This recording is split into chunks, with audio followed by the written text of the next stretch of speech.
Hello everybody, in this lesson I will discuss the sine rule. Now to write the sine rule, again we need to fix our sketch.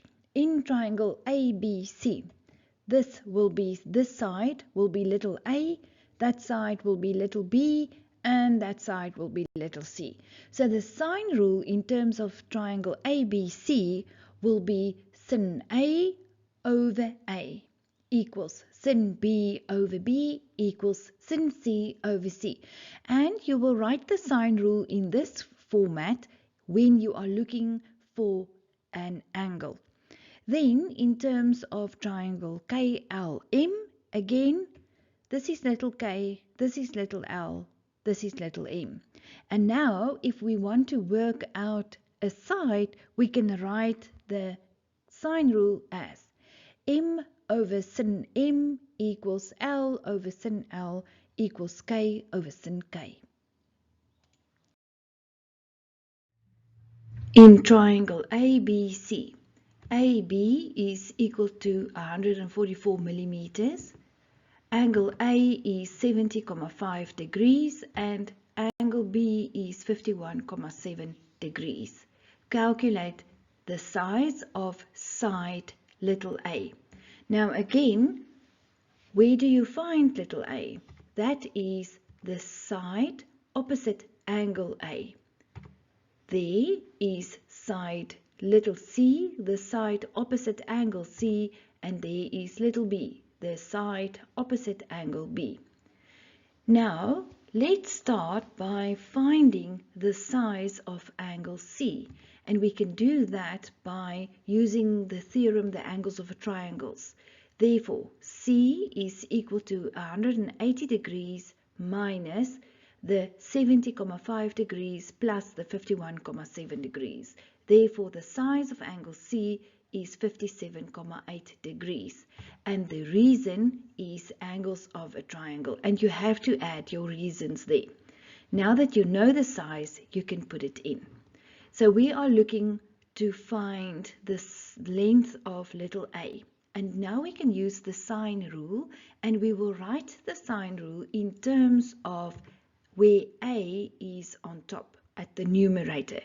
And we write it as a over sine A equals, and then C over sin C. So why did we use C and not B, since we don't know the length of B? Now we can substitute. A is the subject of the formula later. Sin A size is 70,5 degrees equals C is 144 over sin 57,8 degrees. And then we make A the subject of the formula, where we multiply both sides by sin 70,5 degrees. What I do on the left, I do on the right. And I end with A is 144 sin 70,5 degrees over sin 57,8 degrees. And then you slot that into your calculator, and you don't use the shift button at all. And you end with A's length is 160,41 millimeters. In the diagram, KN is perpendicular to NL. Angle KMN is 48 degrees and angle KLM is 26 degrees and ML is 54. Calculate the length of NM. NM is that one that we want to calculate. Now, my advice to you is whenever we are working out the length of a side, we always start in the triangle that's furthest from the one we are looking for. And then we make the link between the two triangles. In this case, it's going to be KM. We make that one the subject of the formula, and then we move over to the right angle triangle.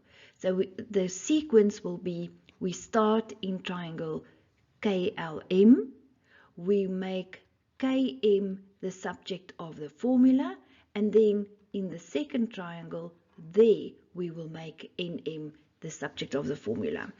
Let's start. We can label the angles there as K1 and K2. Let's start in the first triangle, the big triangle, and we work out angle KML. And we can work that one out by saying KML is 180 degrees minus the 48 degrees angles on a straight line, and we get that angle to be 132 degrees. And once you know the size, you can fill it in. Now let's move over to finding KM.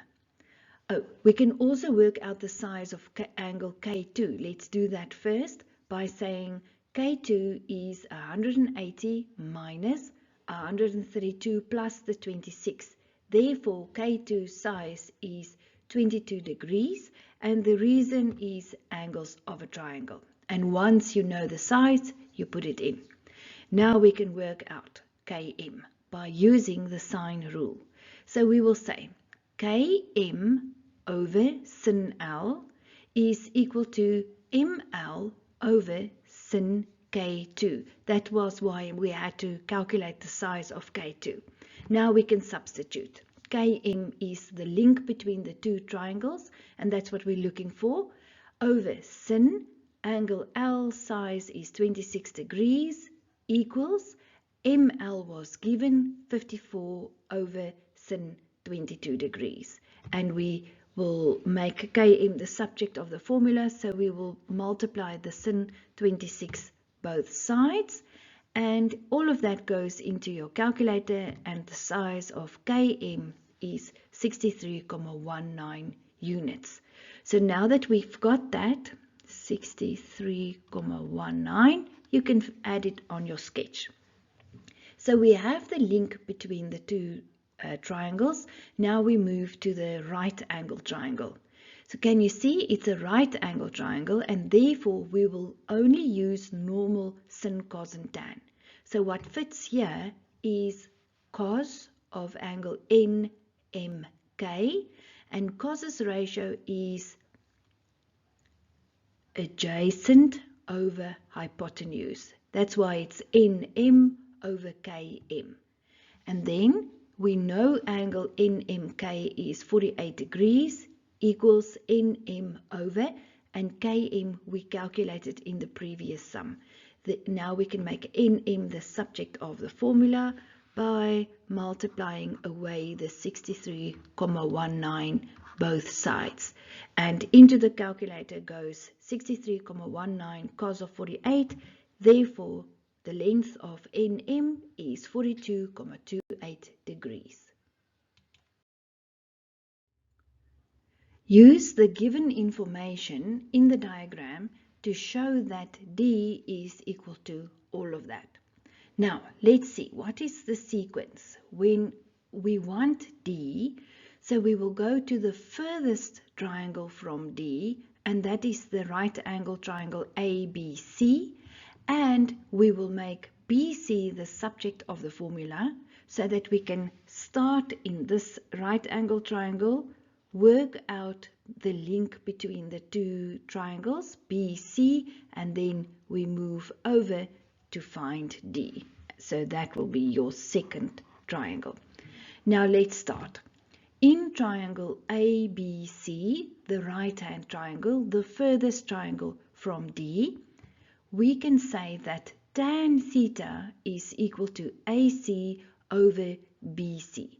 Now, why did I use tan? Because tan's ratio is opposite over adjacent, and I want the K. Therefore, I can substitute tan theta is equal to K over BC, and therefore BC is equal to K divided by tan theta. So now I've got the link between the two triangles, that was BC. In triangle BDC, the right angle triangle, now I can use the sine rule to find D. So we can say that D over sine C, which is beta, is equal to BC, the one that I just calculated, over angle D. but I don't know the size of angle D, so I can work it out by saying angle D is 180 minus alpha plus beta, and you reason angles of a triangle. So into the formula, D over sine beta is equal to BC over sine D, and D was 180 minus alpha plus beta. Now, do you agree this is a reduction formula, and we can reduce that one to just sin alpha plus beta? And then in the next step, we know that BC size is k over tan theta. So in BC's place, we substitute k over tan beta, and I still have the sin alpha plus beta there. And now I can make D the subject of the formula by multiplying both sides with sin beta. And I do that, therefore D is equal to k sin beta over sin alpha plus beta times tan theta. In the next lesson, I will discuss a practice example on the sine rule. Click on the video in the left-hand corner to take you straight to the next lesson.